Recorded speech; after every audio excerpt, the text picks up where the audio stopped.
Os destaques desta edição. Amazonas teve a maior taxa de abstenção do país no ENAD. Comissão de Ética decide hoje investigação do caso Gedel. Banco do Brasil vai fechar 402 agências em todo o país. Colômbia desarticula tráfico de menores para prostituição no Brasil. Oposição vai pedir impeachment da presidente da Coreia do Sul. Curitiba dá fim ao cheirinho do Flamengo e o Palmeiras está a 1 ponto do título nacional. Com disparos que partiram de carro, garupeiro é morto com 3 tiros. Motoqueiro é executado em posto de gasolina no Distrito Industrial 2. Após conhecer filha, homem sai para comemorar e morre atropelado na Constantino Neri. Bandido que assaltou e esfaqueou taxista em Petrópolis morre após ser espancado no centro de detenção provisória. Na Cachoeirinha, motorista embriagado que participava de racha perde o controle do carro, invade parada de ônibus, deixando uma pessoa morta e outras 2 gravemente feridas. Agora, no Jornal da Manhã. 5h47. Previsão do tempo.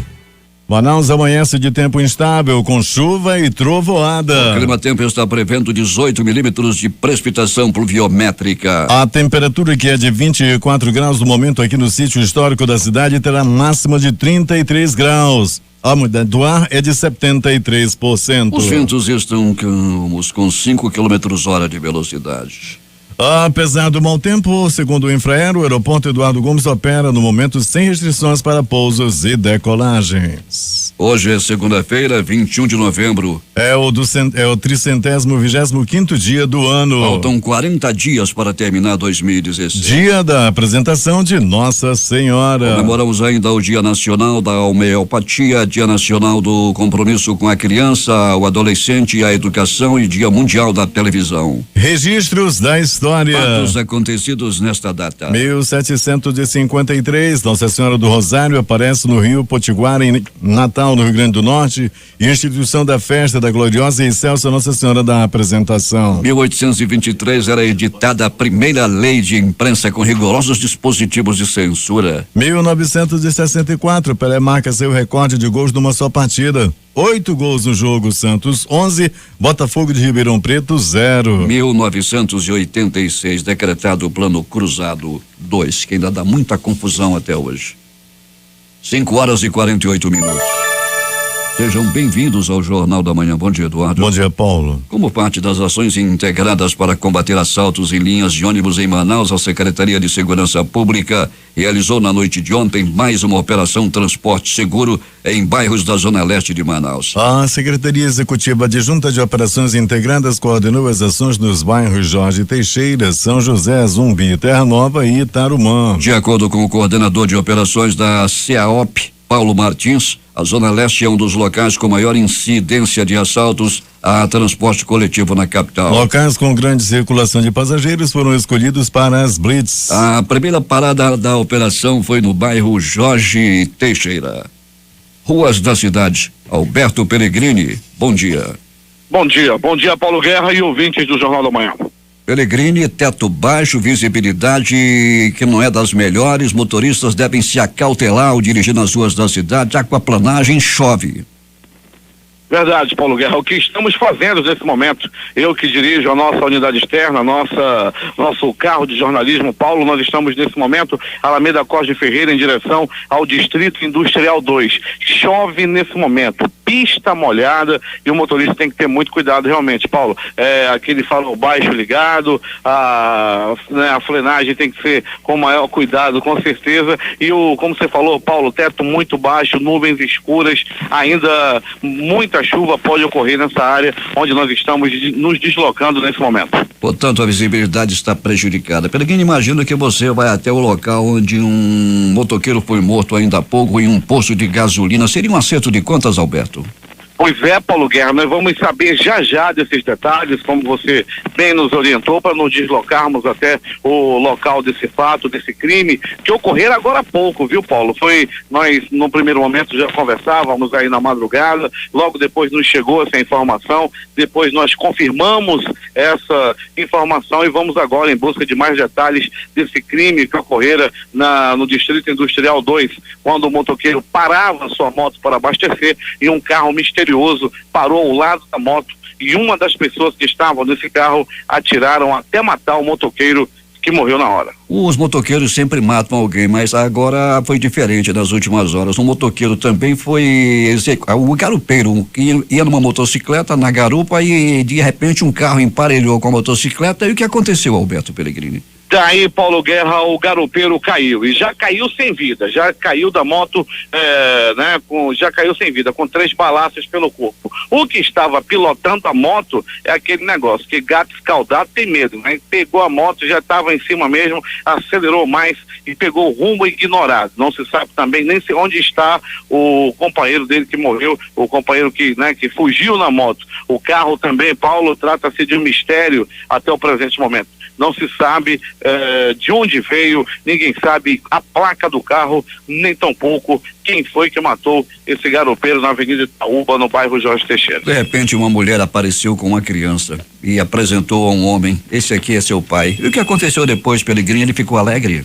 Ele estava feliz da vida, Paulo. Ela levou, com uma surpresa total para ele, levou a filha até o trabalho desse homem e o apresentou a garota: olha, esse aqui é seu papai. Ele ficou muito feliz, ele em momento algum ficou com raiva ou disse que não era dele ou qualquer coisa desse tipo. Ele ficou feliz, pegou um vale com o chefe de onde ele trabalhava, mostrou a filha pro chefe, mostrou para todo mundo e resolveu sair com os amigos para comemorar. Na volta para casa, ele foi atravessar a Avenida Constantino Neri e acabou sendo atropelado e morto por um táxi. O motorista do táxi prestou socorro, ainda chamou o SAMU, mas infelizmente já não podia ser feito mais nada. Lamentável. Irresponsabilidade, embriaguez e morte. No bairro da Cachoeirinha, um motorista completamente bêbado participava de um racha, trafegando em alta velocidade com uma picape. Ele perdeu o controle do que aconteceu, Pellegrini.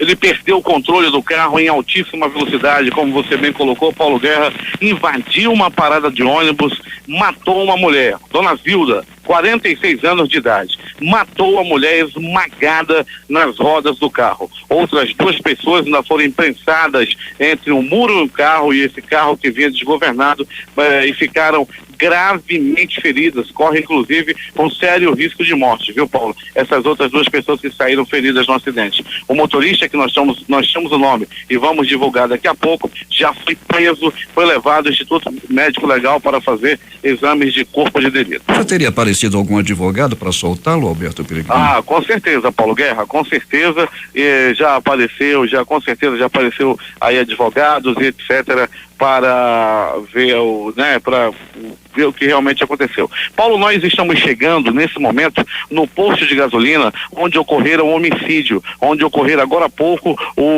a morte de um homem que foi executado a tiros. O carro tumba do Instituto Médico Legal chega nesse exato momento. Nós estamos deixando aqui o nosso veículo também, Paulo, para falarmos sobre essa situação. Muitos curiosos, já tem parentes aqui inclusive, viu, Paulo? Muita gente chorando. Bom dia, companheiros da 25ª SECOM aqui, né? Qual é o seu nome, mano? Tá, vai falar aqui, não tá certo, é só com assessoria de comunicação, mas a gente já pode registrar que é a 25ª que tá aqui, né, mano? 28ª SECOM, Paulo Guerra, e tem um homem aqui que foi executado a tiros. Os profissionais do Instituto Médico Legal chegam nesse exato momento. Paulo, também aqui para recolher o corpo da vítima, que está aqui no local, no posto Atem, que fica na estrada de quem vai, Paulo, quase na entrada do bairro Colônia Antônio Aleixo. A gente já observa por aqui também, Paulo, muitos familiares, muitos curiosos estão aqui em volta do corpo da vítima. Pellegrini, esse homem aparenta quantos anos? Paulo, está com o rosto encoberto, está coberto por um saco azul, né? Mas as informações que temos por aqui é que um homem que aparenta ter entre 30 a 35 anos de idade. Portanto, nesse instante, o corpo está sendo retirado do local onde aconteceu este assassinato, ainda há pouco, essa execução. Um homem chegou em um carro, em um posto de gasolina, como o Alberto Pellegrini já informou em primeira mão, está no local e ele foi executado. Com quantos tiros, Pellegrini? Paulo, as informações dão conta por profissionais aqui do posto de gasolina que foram 3 tiros a queima-roupa, né? As pessoas por aqui, Paulo, é bom que a gente diga, não querem falar. Tá todo mundo por aqui, um clima muito tenso, né? Os próprios policiais não querem falar. Uma moto, agora estou andando um pouquinho mais aqui no posto, Paulo, uma moto de cor preta, uma moto Bros, daquelas motos altas, está por aqui. O corpo está longe da motocicleta. A motocicleta está jogada no chão e o corpo está aproximadamente uns 10 metros do corpo da vítima, né? Ou seja, ele levou os tiros, mas ainda tentou correr, mas não conseguiu nem sequer sair das dependências do posto de gasolina. As pessoas daqui do posto estão por aqui também, Paulo, não querem falar, são frentistas que estavam trabalhando no local, tem um segurança também aqui do posto de gasolina, de uma empresa privada de segurança também, está aqui no local, mas infelizmente ninguém quer falar absolutamente nada. A gente até entende, né, Paulo? O pessoal não quer se comprometer, mas uma coisa eu posso afirmar, eu acho que era uma pessoa muito conhecida daqui da área, mas que as pessoas não querem, em hipótese alguma, falar em relação a essa situação, Paulo. Pellegrini, já identificado o carro, chegaram a identificar o carro de onde partiram os tiros, não?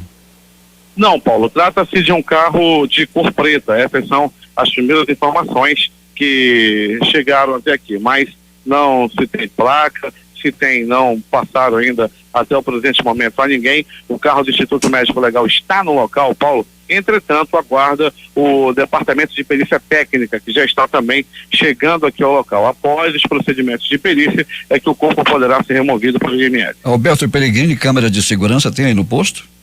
Tem sim, Paulo, nós observamos no primeiro momento isso, dá para ver aqui 1, 2, 3, 4 câmeras de segurança aqui no local, que com certeza filmaram esse evento, Paulo. Alberto Pellegrini, colha mais informações, daqui a pouco você volta com mais detalhes. Muito bem, Paulo, nós vamos voltar sim, dizendo, Paulo, em relação a Extra, está chovendo e chovendo muito aqui nessa área da cidade. Já temos aqui os profissionais de ML, todo mundo aqui já pronto também para fazer a remoção do corpo, aguardando apenas o pessoal da perícia para fazer os primeiros procedimentos, daí então o corpo poderá ser removido. É o chamado levantamento cadavérico, não é, Pellegrini? É isso aí, Paulo, será os primeiros procedimentos de perícia onde serão aí feitos, vão ser feitos também, vão colher as imagens do posto de gasolina para poderem chegar aí, quem sabe, a identidade do assassino. 5:58 em Manaus. Chove muito sobre a cidade nesse instante. A temperatura em Manaus é de 24 graus. Secretário Municipal de Saúde diz que dinheiro da saúde de Iranduba pode ter sido usado para compra de combustível durante campanha eleitoral. J. traga os detalhes. Pois é, Paulo Guerra, vamos começar pelo lado bom da notícia. A partir de hoje, os serviços de odontologia voltarão a ser oferecidos nas unidades básicas de saúde de Iranduba. Os atendimentos estavam paralisados havia 4 meses, segundo declarou neste fim de semana o secretário de saúde do município, Eudes Fernandes, no cargo há pouco mais de um mês.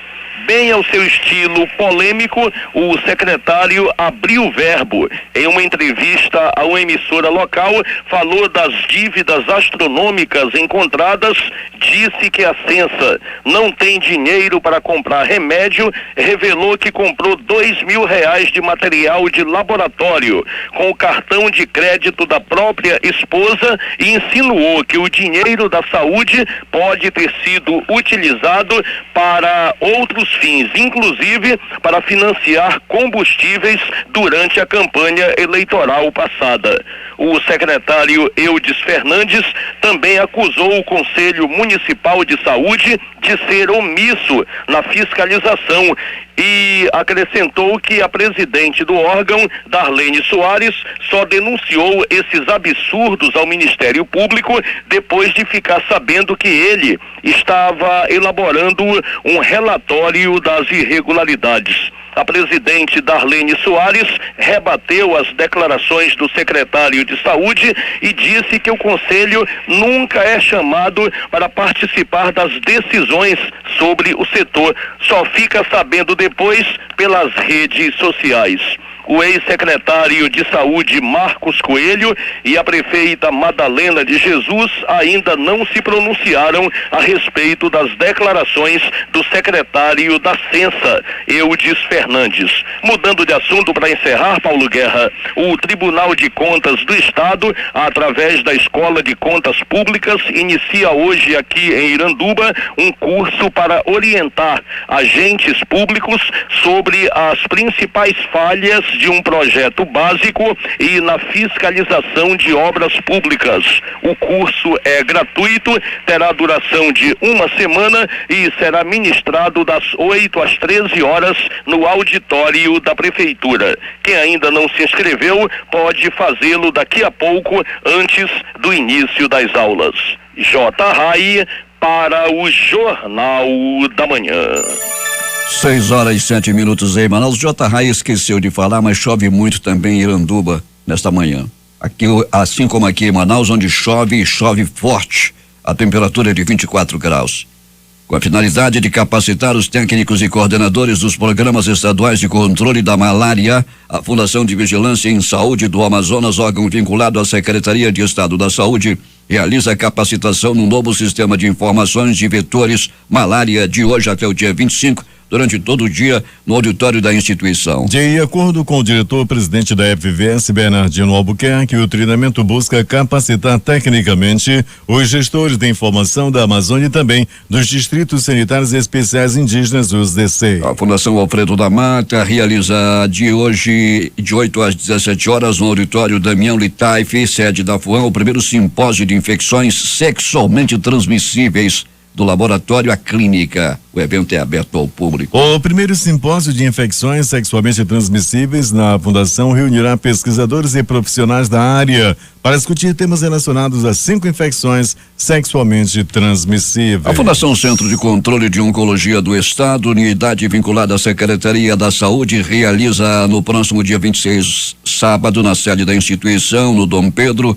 uma ação alusiva à campanha Novembro Azul, que prevê o atendimento de 100 homens com idade entre 50 e 70 anos para a realização de exames de rastreio do câncer de próstata. São inclusos no processo avaliações clínicas e testes de PSA, antígeno prostático específico feito através da coleta e análise sanguínea. Segundo o diretor-presidente da unidade hospitalar, cirurgião oncológico Marco Antônio Ritt, durante as consultas, os pacientes serão submetidos ao exame de toque retal essencial do processo. Com o objetivo de valorizar as influências e a riqueza cultural no segmento da música popular brasileira, com o reconhecimento da evolução do rock no Brasil, a Secretaria de Estado de Cultura promove na próxima quinta-feira, dia 24, na Praça Central do Centro Estadual de Convivência da Família Padre Pedro Vinhola, no bairro da Cidade Nova, uma homenagem ao dia da MPB com ênfase no Rock Brasil, às 19 horas, com os alunos do Liceu de Artes e Ofícios Cláudio Santoro, dos cursos de música, coral infantil, jovem, adulto, flauta doce, violão e teclado. Tem início nesta segunda-feira o período para recursos do resultado do programa Bolsa Universidade. Mais de 9.000 estudantes de baixa renda considerados habilitados a receber benefícios do programa para estudar em 2017. O prazo para recursos segue até o dia 22 deste mês. O passo seguinte é a entrega de documento dos estudantes aprovados, que acontece entre os dias 23 e 25 na sede da ESP. 6h10 em Manaus.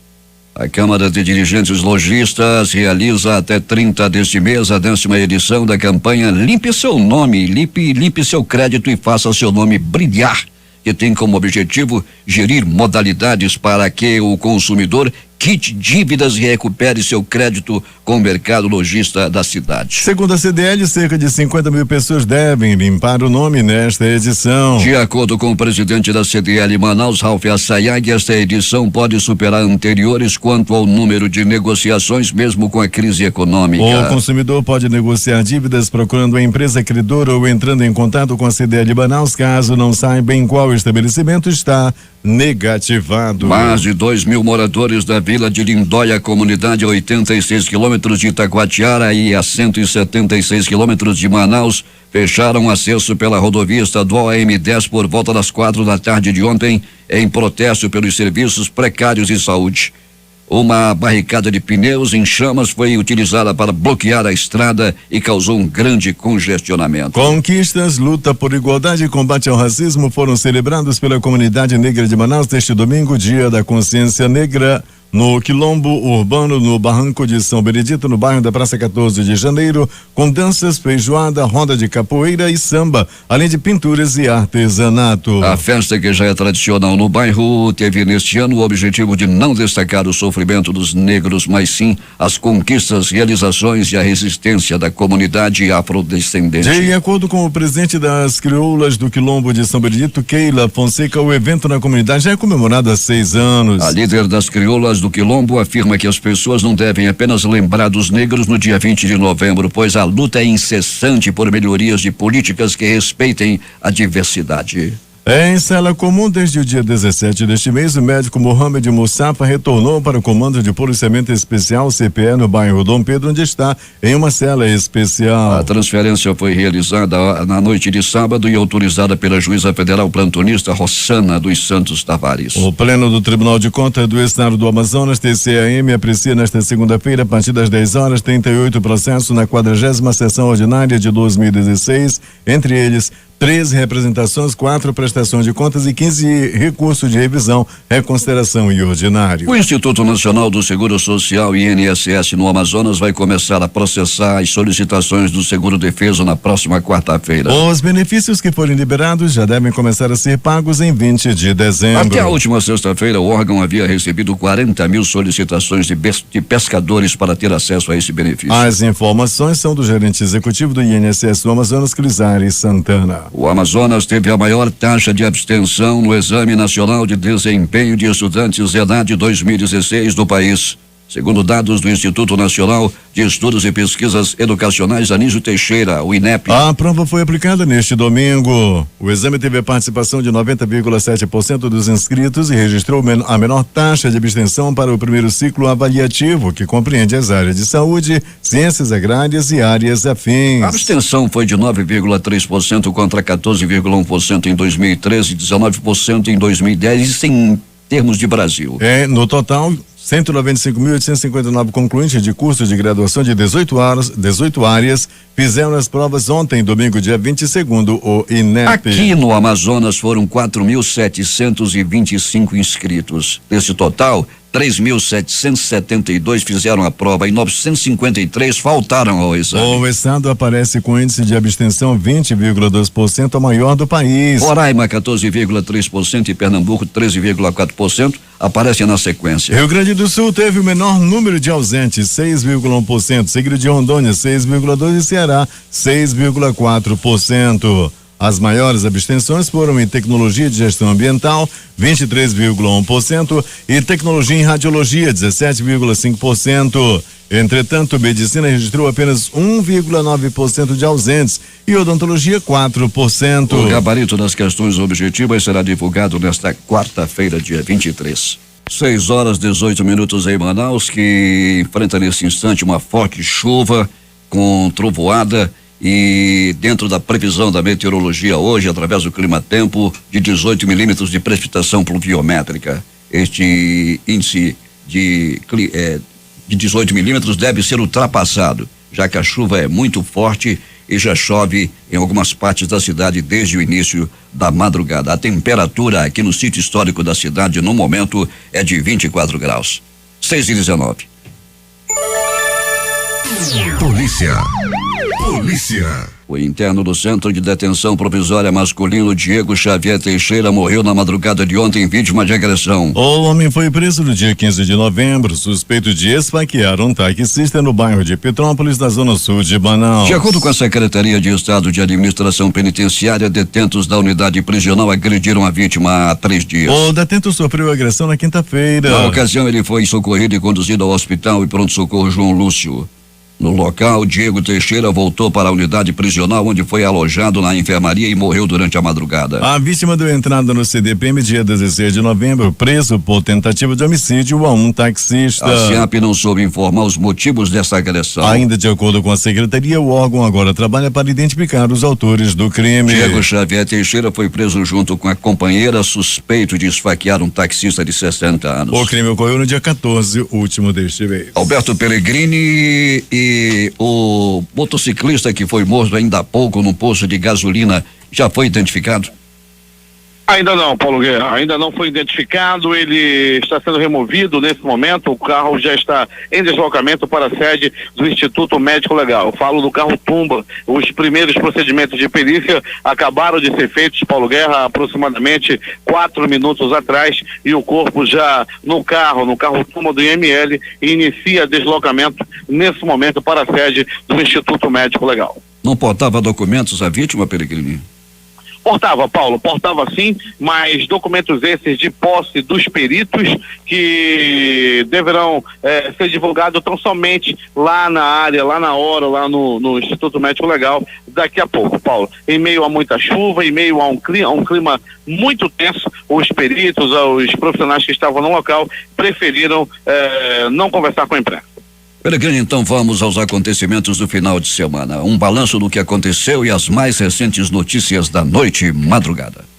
Muito bem, Paulo Guerra, no momento em que chove forte em toda a cidade. Paulo Guerra e ouvintes do Jornal da Manhã, aconteceu de novo. A história se repete. Lá em Manacapuru, 2 detentos cerraram a grade superior da cela com uma corda e escalaram a parede do muro, aproximadamente 7 metros de altura, e tiveram acesso à parte externa do presídio. Na fuga, fugiram Marco Antônio da Silva Taide, o vulgo Marquito. Ele havia sido preso, Paulo Guerra, no último dia 12 de outubro, acusado de 2 tentativas de homicídio e um homicídio consumado. Além dele, fugiu também o Iranildo da Silva França, de 18 anos, preso também em janeiro deste ano, acusado de roubo majorado. Esse Marquito, Paulo Guerra, que fugiu, é um elemento perigoso. Eu falei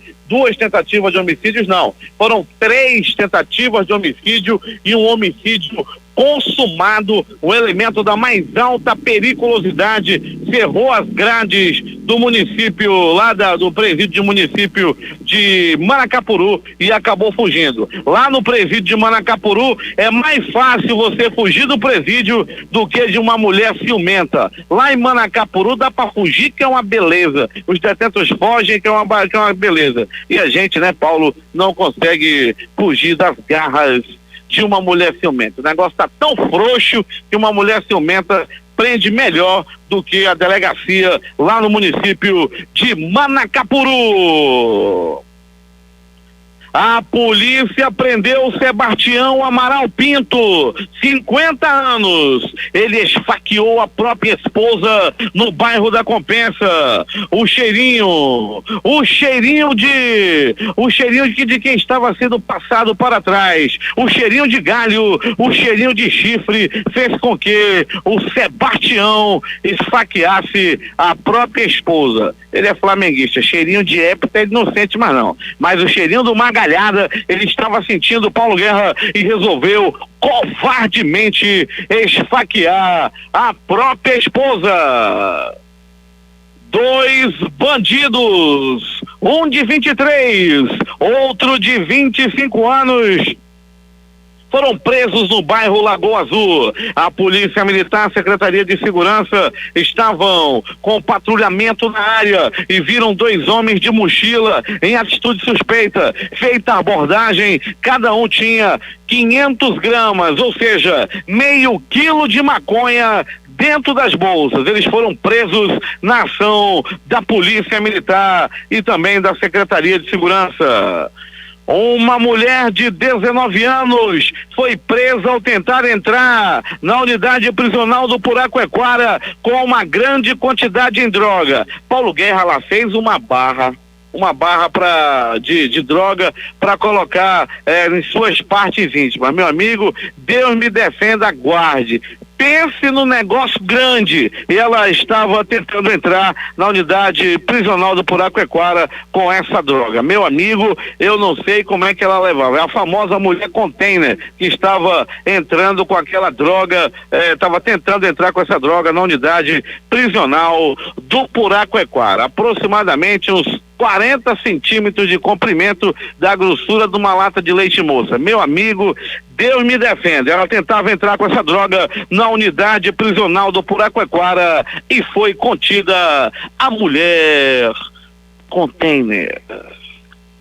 A Polícia Militar, a Polícia Civil, a Secretaria de Segurança em si realizaram uma grande operação em toda a cidade, principalmente na zona leste da cidade. E o resultado foi várias motos apreendidas com restrição de roubos. Outros carros também foram apreendidos, além de motoristas sem carteira de identidade e outros que estavam prontos para cometer assalto na área da Zona Leste. Foi uma grande ação, sem dúvida nenhuma, da Secretaria de Segurança, que esteve por lá, Dr. Paulo Martins, ao comando sempre do secretário de Segurança, Dr. Sérgio Fontes, que está aí fazendo grande trabalho, tirando muitos bandidos de circulação. E nesse final de semana não foi diferente. Um veículo foi recuperado, uma moto Honda de 150 cilindradas, foi recuperada por policiais da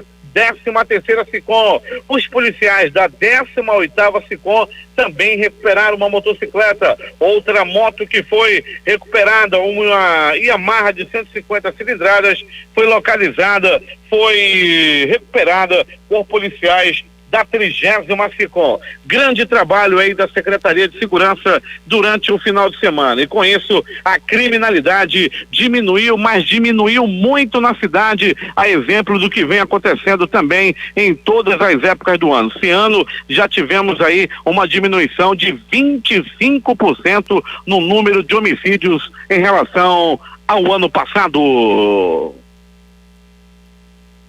Agora, as notícias do Instituto Médico Legal. Saiba agora quem foi para a pedra nas últimas 24 horas. Paulo Guerra e ouvintes do Jornal da Manhã. Morte na Itaúba. A Rua da Morte, Avenida Itaúba, mais uma vez foi palco de uma desgraça. Dessa vez, um homem de 25 anos foi assassinado com 3 tiros e tudo aconteceu assim. A vítima montou na garupa de um cavalo do cão. Um amigo da vítima estava pilotando a moto. Eles vinham em alta velocidade. O cavalo do cão vinha pocotó, o cavalo do cão vinha pocotó, esses pangaré de antigamente. Agora, o cavalo do cão são motos de altas cilindradas com a descarga cortada. Assim vinham esses 2 homens subindo a Avenida Itaúba, quando de repente um carro misterioso de placa não identificada, com um homem dentro, com um assassino, baixou o vidro do carro e disparou 1, 2, 3 balaços na vítima e não resistiu aos ferimentos e morreu. O homem que estava pilotando a moto, ao ver o homem da garupa ser morto com 3 balaços, como é que fica? Disparou ainda mais o seu cavalo do cão e tomou um rumo ignorado nas ruas da zona leste da cidade. Conforme o Jornal da Manhã já informara que depois de ser preso e pegar um couro dentro do centro de detenção provisória, o bandido frio, cruel e covarde que esfaqueou o taxista morreu depois de 3 dias internado. O taxista, Paulo, que foi esfaqueado, ele continua internado, o estado dele ainda é muito grave, ele está no pronto-socorro 28 de agosto. Já o assassino menino já partiu dessa para pior. Ele já embarcou no motor da morte e não tem a passagem de volta. Ele já foi dado à sepultura no dia de ontem. E atenção, Paulo Guerra e ouvintes do Jornal da Manhã, um absurdo, um verdadeiro crime. O bandido do volante, Fabrício Gonçalves Torres, de 30 anos, completamente embriagado, segundo a polícia, completamente embriagado, conforme as informações que tivemos agora há pouco no Instituto Médico Legal.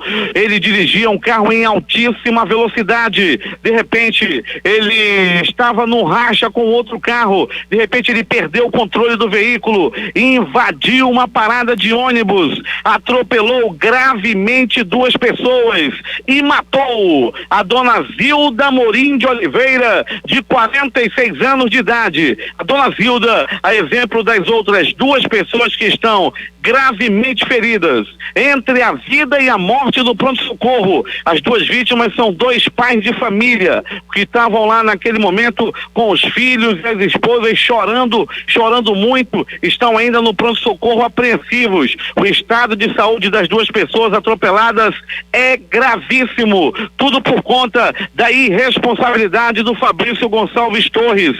A dona Zilda Amorim de Oliveira, de 46 anos, morreu na hora. Ela teve a cabeça esmagada pelas rodas do carro do Fabrício Gonçalves Torres, de 30 anos de idade. Tudo aconteceu, Paulo Guerra e ouvintes do Jornal da Manhã, por volta de 19h30 à noite de ontem, na Rua Maués, no bairro de Cachoeirinha. O acidente que causou aí esse homem, o Fabrício, revoltou os moradores, e se não é a chegada rápida da polícia militar, ele poderia ter sido agredido, poderia ter sido espancado pela população revoltada por causa dessa imprudência, dessa irresponsabilidade, desse crime que matou uma pessoa, cometida pelo Fabrício Gonçalves Torres, de 30 anos. Morte no asfalto. Um homem foi morto atropelado na Avenida Constantino Neri, e tudo aconteceu assim. Era final da tarde de sábado. Um homem estava praticamente deixando o trabalho, já estava terminando suas atividades, quando de repente apareceu uma mulher. Uma mulher com uma criança de aproximadamente uns 4 anos de idade, estava segurando nas mãos da mãe. Ela procurou esse homem, olhou bem para ele, conversou e disse: essa é sua filha, ela quer conhecer o seu pai. Apresentou a filha, ele em momento algum disse que o filho era dele, recebeu a notícia com muita alegria. Ficou tão alegre que chegou a pedir um vale do chefe para que pudesse comemorar essa notícia, que para ele foi uma notícia muito agradável, saber que ele tinha uma filha, ele não sabia. Aí combinaram dele ver a menina numa outra ocasião, e ele foi comemorar essa notícia que ele recebera, dizendo que ele tinha uma filha, ele tinha acabado de conhecer a própria filha. Durante a comemoração ele tomou umas e outras, e na volta para casa, Paulo Guerra e ouvintes do Jornal da Manhã, ele foi atravessar a Avenida Constantino Neri e foi atropelado por um táxi. O taxista parou seu veículo, prestou socorro à vítima, o taxista mesmo conversou, ligou para o SAMU foi até o local, mas infelizmente já não havia o que fazer. O homem morreu atropelado, morreu lá mesmo na Avenida Constantino Neri, após receber a notícia de que era pai, horas após conhecer a filha que ele nem sabia se ela existia. Ele conheceu a filha dele e acabou morrendo atropelado. Para fechar, Paulo Guerra e ouvintes do Jornal da Manhã, agora há pouco, como o Jornal da Manhã já informaram em absoluta primeira mão de que um crime ocorrera no posto Atem, nas proximidades da entrada do bairro Colônia Antônio Aleixo, o posto Atem localizado no Distrito Industrial 2. Paulo Guerra, o homem parava sua moto preta, uma moto Bros de alta cilindrada, parava e já estava pronto para abastecer. Nesse momento, Paulo Guerra e ouvintes do Jornal da Manhã, um carro modelo Corsa de cor branca parou ao lado da moto, parou ao lado do motoqueiro. Esse homem que estava no carro baixou o vidro, botou apenas o braço para fora e disparou 3 tiros na vítima. Os 3 tiros pegaram no peito. Ele ainda caiu da moto, a moto ficou no chão, ele ainda andou aproximadamente uns 10 metros e já caiu morto. Caiu ainda na calçada do posto de gasolina. A moto ficou caída próximo à bomba de abastecimento. Agora há pouco, o carro tomba do Instituto Médico Legal removeu o corpo após os primeiros procedimentos de perícia. Homens, os profissionais da Delegacia de Homicídios e Sequestros já estão trabalhando no caso. As filmagens das câmeras de segurança do posto de gasolina deverão ajudar a polícia a chegar até o assassino. O Instituto Médico Legal realizou nas últimas 24 horas 50 exames de corpo de delito. E essas foram as informações da noite e madrugada e um resumo do final de semana em Manaus.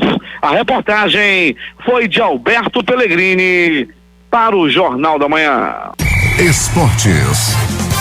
Depois de estar vencendo por 2-0, o Flamengo sofreu um empate em 2-2 do Curitiba no fim do confronto e está fora da briga pelo título do Campeonato Brasileiro. O resultado também afasta o Curitiba da zona de rebaixamento. Restando somente 2 partidas para o fim do Brasileirão, o Flamengo ficou com 67 pontos e está no terceiro posto da tabela de classificação. O líder Palmeiras tem 74, ou seja, 7 pontos à frente do rubro-negro. A equipe comandada pelo técnico Carpegiani chegou aos 46 pontos e está na 14ª colocação do Brasileiro. Após o jogo entre Bayern da torcida ao time do Flamengo, um jogador do Curitiba disse que os cheirinhos, se referindo aos 2 gols, ficaram lá nas redes confiadas ao Muralha, que passou por maus bocados no segundo tempo. Os outros jogos da rodada. O Fluminense, com um jogo ridículo, longe de suas melhores tradições, foi derrotado pela Ponte Preta 1-0 e também deu adeus à possibilidade de ir para a Libertadores. O São Paulo levou um 2-0 da Chapecoense. Já o Palmeiras ficou um empate do título com a vitória sobre o Botafogo, 1-0. O Santa Cruz, que já está rebaixado para a Série B, empatou com o Atlético Mineiro em 3-3. O Santos, que ainda sonha com o título, empatou em 2-2 com o Cruzeiro. O Vitória goleou o Figueirense por 4-0. O Grêmio fez 3-0 no América Mineiro. O Atlético do Paraná 2-0 no Sport. A rodada será complementada hoje às 20 horas com o jogo Corinthians e Internacional. Últimas notícias. O Conselho de Administração do Banco do Brasil aprovou neste domingo um conjunto de medidas de reorganização institucional que será implementado ao longo do próximo ano, que prevê o fechamento de agências e um plano de extraordinário de aposentadoria incentivada, disse o Banco Estatal em fato relevante. Após a reorganização da rede de atendimento, 379 agências serão transformadas em postos de atendimento e 402 serão desativadas, disse o banco, acrescentando que as mudanças não vão comprometer a presença da instituição nos municípios em que atua. A economia anual com despesas administrativas, exceto pessoal, é estimada em 750 milhões de reais, sendo 450 milhões de reais decorrentes da nova estrutura organizacional e 300 milhões de reais da redução de gastos com transporte de valores, segurança, locação e condomínios, manutenção de imóveis, entre outras, disse o banco. Também foi aprovado um plano de aposentadoria incentivada com período de adesão voluntária até 9 de dezembro, que tem um público-alvo de 18 mil funcionários que já reúne as condições para se aposentar. O barril de petróleo Brent para entrega em janeiro abriu hoje no mercado de futuros de Londres cotado a 47,42 dólares, alta de 1,19% em relação ao fechamento da última sexta-feira. Uma operação policial na Colômbia desmantelou uma rede de tráfico de meninas que eram capturadas na cidade amazônica de Letícia, perto da fronteira com o Peru e o Brasil, países para onde as menores eram levadas para serem prostituídas, informaram neste domingo as autoridades. A operação executada pela polícia e pela promotoria da Colômbia, com a colaboração de autoridades brasileiras e peruanas, resultou em 12 capturas, uma delas do Peru, disse em coletiva de imprensa Álvaro Osório, diretor da promotoria da Colômbia. Um tremor de terra de 6,4 graus na escala Richter atingiu a Argentina ontem à noite, informou o Serviço Geológico dos Estados Unidos. De acordo com a agência Reuters, o terremoto ocorreu na parte ocidental da Argentina e próximo ao país vizinho, o Chile. A principal força da oposição da Coreia do Sul, o progressista Partido Democrático, anunciou nesta segunda-feira que vai promover um processo de destituição da presidente do país, Park Geun-hye, se esta não renunciar após ser declarada cúmplice de um caso de corrupção. Park deve renunciar. Levando em conta esta postura, vamos revisar o impeachment de Park e a possibilidade de formar um gabinete provisório quando puder, disse o líder do Partido Democrático, Cho Min-hai, em reunião do partido. Projeto de lei das 10 medidas contra a corrupção entra em votação nesta terça-feira em Brasília e com a certeza de que enfrentará dificuldades no Congresso Nacional com o envio da reforma da Previdência Social, o presidente Michel Temer aproveitará a reunião do Conselho de Desenvolvimento Econômico e Social nesta segunda-feira para fazer um apelo em prol de medidas impopulares para superar a crise econômica. No primeiro encontro do chamado Conselhão, desde que assumiu o Palácio do Planalto em maio, o PMDBista deve pedir o apoio dos integrantes da sociedade civil, tanto ao endurecimento das regras para a aposentadoria como para a flexibilização da legislação trabalhista. O número de mortos no acidente de trem de ontem na Índia subiu para 142 depois que as equipes de emergência encontraram 9 corpos dentro dos vagões e as autoridades temem um balanço ainda mais grave. Os voluntários têm poucas esperanças de encontrar sobreviventes entre as ferragens dos 14 vagões do trem que descarrilou na madrugada de domingo no estado de Uttar Pradesh, no norte da Índia. O presidente dos Estados Unidos, Barack Obama, disse ontem que o caos na Síria pode persistir durante um bom tempo e que o apoio da Rússia e Irã à campanha aérea do presidente sírio Bashar al-Assad estimulou a repressão de Damasco sobre os rebeldes. Não estou otimista com as perspectivas de curto prazo para a Síria, disse Obama em uma coletiva de imprensa em Lima, ao final de uma cúpula de líderes de países da região do Pacífico. A Comissão de Ética Pública da Presidência da República vai analisar nesta segunda-feira se abre ou não processo para investigar a conduta do ministro da Secretaria de Governo, Gedel Vieira Lima, no episódio que culminou na demissão de Marcelo Calero do comando do Ministério da Cultura. O colégio se unirá a partir das 8h30 no Palácio do Planalto, mas só deve divulgar a decisão sobre o caso Gedel no início da noite. Calero disse em entrevista ao jornal Folha de São Paulo e confirmou posteriormente em um evento com artistas no Rio de Janeiro que o motivo principal de sua saída da esplanada dos ministérios foi a pressão que sofreu do titular da Secretaria de Governo para liberar um empreendimento imobiliário de alto luxo em Salvador, no qual Gedel tinha comprado um apartamento.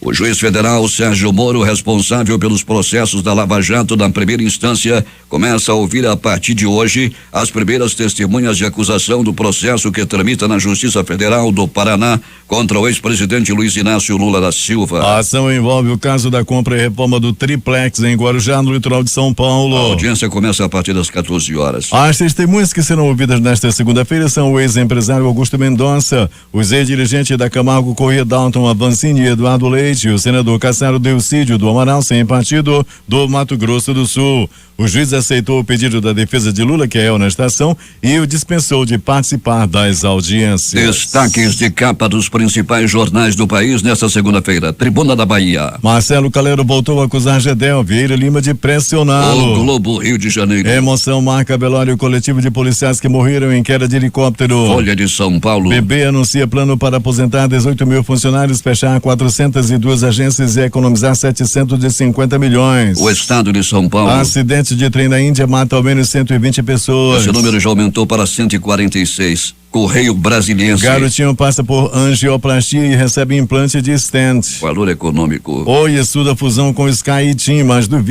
dívida deve ser resolvida. Estado de Minas. Não me constrange porque eu não pedi nenhuma imoralidade, afirma Gedel. Jornal do Comércio. Pelo menos 56 prefeitos na mira do Ministério Público de Pernambuco por transição turbulenta. Fortaleza, Diário do Nordeste. Bebê com um dia de vida é raptado em hospital e encontrado horas depois em casa com suspeitas. 0 hora, Porto Alegre. Com duração imprevisível, Lava Jato já tem 364 investigados no STF. Edições impressas locais, o Agora. Suspeito de atacar taxistas em Manaus é morto em presídio. Em tempo. Acusado de esfaquear taxista é morto na cadeia. A crítica. Manobra de Renan intimidam a justiça. Estas foram as principais notícias de ontem e as primeiras de hoje. Termina aqui o Jornal da Manhã. Participaram desta edição reportagens Larissa Balheiro, J.A. e o noticiário policial com Alberto Pellegrini. Operação de rádio Hamilton Cabral e Carlos Luiz. A apresentação Eduardo Silva e Paulo Guerra. Nossa próxima edição amanhã às 5h45. Em instantes vai chegar aqui mais um super campeão de audiência. A grife dos comunicadores, Valdir Correia, e o programa que leva a sua assinatura. Bom dia.